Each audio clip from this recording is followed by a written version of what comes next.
Add your clip. Screen record this.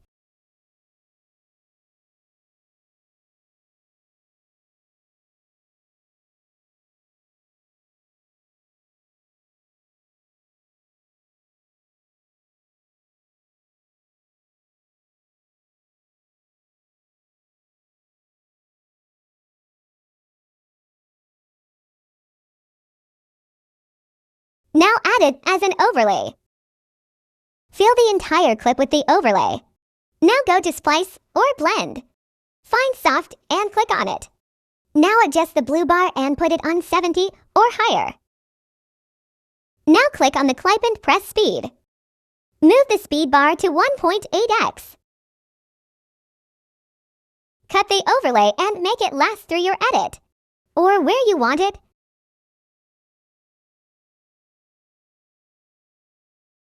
Now export your edit at the highest quality.